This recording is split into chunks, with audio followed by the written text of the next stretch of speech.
जी नमस्कार। समस्या मनुष्य जीवन में एक अंग है, आना है, यह प्रवृत्ति है। समस्या आती रहती है लेकिन हम उसके समाधान तक पहुंचते हैं। अगर हम समाधान तक नहीं पहुंचते तो ऐसा माना जाता है कि हम स्वयं एक समस्या हैं। क्या आपका ऐसा मानना है या नहीं? कभी कभी हम कुछ ऐसी समस्याओं में उलझ जाते हैं जो समस्या का ऐसा लगता है कि हमारे पास उसका कोई उत्तर नहीं है, निदान नहीं है, और हम उन समस्याओं को इतनी जटिलताओं में जकड़ लेता है समस्या हमें, हम समस्याओं के अधीन हो जाते हैं जो हमारे पास लगता है जो हम शायद अपने आप को अक्षम मान रहे हों। कभी कभी समस्या की मूल में आना चाहिए हमें कि समस्या आखिर किन कारणों से जन्म लिया है। अगर हम समस्या का निदान नहीं ढूंढते हैं, सफल नहीं हो पाते हैं, तो एक समस्या के ऊपर हम गुस्से में और अहंकार में भरकर एक गलती से दूसरा गलती से तीसरा गलती, यानी समस्याओं का अंबार लग जाता है और हम समस्याओं में उलझकर ऐसे मर जाते हैं, ऐसे फंस जाते हैं जैसे मकड़ी अपने जाल में स्वयं फंसकर दम तोड़ देती है। चलिए आइए मैं आपको समस्या और समस्या का समाधान, इस पर एक आत्मचिंतन अपना आपके सामने रख रहा हूँ एक कहानी के माध्यम से। एक बार श्री कृष्ण, सात्यकी, अर्जुन और भीम चारों आदमी एक यात्रा पर निकले। यात्रा पर जा रहे थे। चलते चलते संध्या समय का वेला हो गया और जंगलों से जहाँ गुजर रहे थे वहाँ पे एक छोटा सा पहाड़ था, उसे पहाड़ी कह सकते हैं। वहाँ पर कृष्ण ने सबों की सहमति लिया, क्या अब संध्या हो चुकी है, हम लोग को यहीं अब विश्राम के लिए रुक जाना चाहिए, फिर कल होके हम लोग निकलेंगे आगे की ओर। सभी ने कहा जी जैसी आपका आदेश।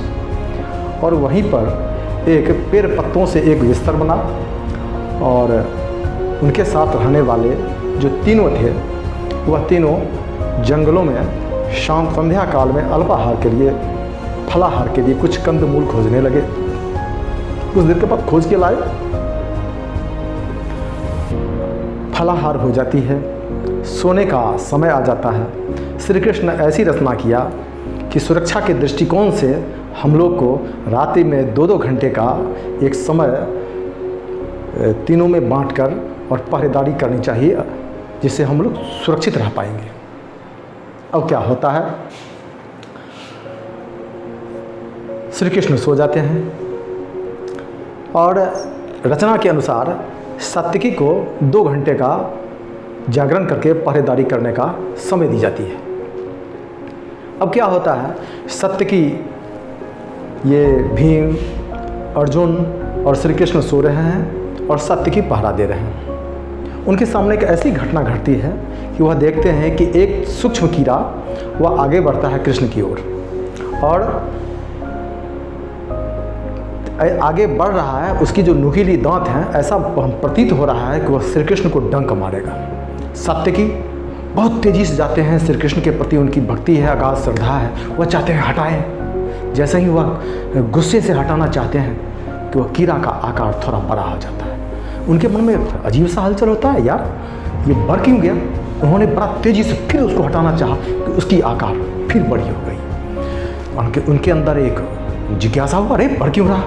फिर क्रोध बस उसको मारना चाहे कि उसको विशाल आकार बन गया। उसके बाद बड़ी क्रोध आया और जैसे ही उसको मारना हटाना चाहते हैं, विशाल दैत्याकार उसका शरीर हो जाता है और वह अपनी पंख से सात्यकी को ऐसा जोरदार प्रहार करता है जो सात्यकी बहुत दूर पर जाके गिर जाते हैं और अचेत हो जाते हैं।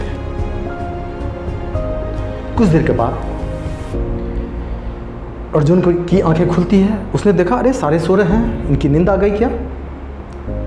अब ये क्या करते हैं, जो इनको सोए छोड़ के और फिर वो पहरेदारी देना शुरू करते हैं। उनके साथ भी इसी तरह की घटना आती है, उनके मन में भी इसी तरह की विचारधारा आती है, हटाने का प्रयास करते हैं, हटाते हैं, और अंत में क्या होता है, उसकी झन्नाटेदार जोरदार प्रहार से वह अर्जुन भी दूर जाकर गिर जाते हैं। कुछ देर के बाद भीम भैया की आंखें खुलती है। उन्होंने देखा कि अरे ये क्या होगा, अच्छा दोनों की नींद आ गई, चलो चलो मैं इसकी सुरक्षा करता हूँ। और उन्होंने गदा उठाया और पहरेदारी देने लगे।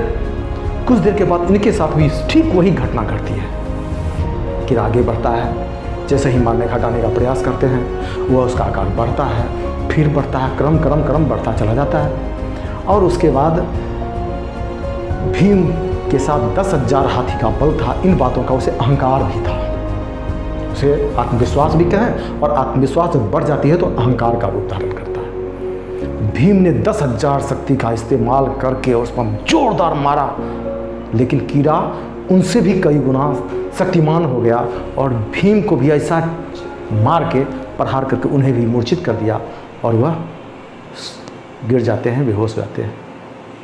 सुबह हुई, तीनों की आंखें खुलती है। तीनों लज्जित भाव में एक दूसरे को देखता है कि मैं भीम, मैं अर्जुन, मैं सात्विकी, इतना बड़ा बलशाली, और एक सामान्य कीड़ा से हम लोग हार खा गए। तो लज्जित भाव में एक दूसरे को देखता है। चूँकि घटना तीनों के साथ घटी थी, पूछता क्या हुआ, तो एक ने बड़ा लज्जित भाव से कीड़ा की संपूर्ण कहानी बताता है। अर्जुन भीम को बता रहे हैं, सात्विकी बैठा बैठा सारी वृत्तांत सुन रहे हैं, वो भी लज्जित भाव से बताते हैं कि हाँ मेरे साथ ऐसी ही घटना घटी। अब आश्चर्य इन बातों की, एक इतनी छोटी कीड़ा और इतना बड़ा रूप धारण, यह क्या इसकी माया थी, यह समझ में नहीं आया। वह दैत्य था, भूत था, देवता था, क्या था पता नहीं। हम लोग एक कीड़े की प्रहार से मूर्छित होकर बेहोश हो गए थे। तीनों की आपसी बातचीत हो ही रही थी कि श्री कृष्ण स्नान करके उधर से आए। उन्होंने तीनों की बातें सुन के मुस्कुरा के पूछे, क्या पार्थ, क्या बातें हो रही है। पार्थ बड़ा लज्जित भाव में आंखें मूंद के कहते हैं कि आप तो अंतर्यामी हो, आप तो सब बात जानते होंगे, आपके साथ भी कीड़ा मिला क्या। श्री कृष्ण ने कहा हाँ बिल्कुल वही कीड़ा, देखो मैं बांध के रखा हूँ। और जब खोल के दिखाते हैं तो हाँ, तीनों ने सहमति जताई कि हाँ यही कीड़ा था जो आपकी ओर बढ़ा था काटने के लिए, और हम लोगों के साथ इस तरह की घटना हुई। तो श्री कृष्ण ने उनको जवाब देते हैं कि यह घटना मेरे साथ भी हुई, और मैंने जब उस पर प्रहार करके हटाना चाहा तब उसका आकार बढ़ता गया। मुझे क्रोध आई और मैंने उसको झटका मारना ही चाहा कि उसकी आकार और बहुत बड़ा तेज़ी से भाग गया, कि मैं वहाँ पर रुक गया और मैं सोचा कि यह किस कारण से इसकी आकार में वृद्धि हो रही है। मैं उसके मूल में गया, तब मैंने एक प्रयोग किया, मैं उसे देख के हंसने लगा, हंसा कि उसका आकार छोटा हो गया। मैं थोड़ा और हंसा, उसका आकार और छोटा हो गया। मैं ज़ोर से ठास भर के हंसा कि इसकी हंसता जा रहा था, उसकी आकार छोटी होती जा रही थी। और अब यह हंसते हंसते मैंने इसको जब देखा कि बहुत सूक्ष्म हो गया, आंखों से भी दिखाई पड़ने वाला नहीं है, तो मैंने इसे हंसते हंसते कपड़े में बांध के लटका दिया। वो देख, अब आप आइए मूल बातों पे। हम लोग समस्या का समाधान नहीं ढूंढते और समस्या के सामने एक और समस्या को रख देते हैं, दूसरी समस्या, तीसरी समस्या, और हम लोग इन समस्याओं न जाने कितने रिश्ते को तोड़ देते हैं, कितने रिश्ते को आपस में हम लोग लड़ झगड़ के बर्बाद कर देते हैं। जबकि हमारी छोटा सा समझदारी यह कहता है कि हम इन रिश्तों को, इन अपनों को तोड़ने से बचा सकते थे। उसके मूल में आकर हमको कहानी को देखना चाहिए। चलिए, अब यह कहानी आपको कैसा लगा ज़रूर आप कमेंट करेंगे। अच्छा लगे तो लाइक बटन दबाएंगे, और मैं पुनः यह कहानी आपके साथ लेके आऊँ इसके लिए बेल दबाइएगा। नमस्कार।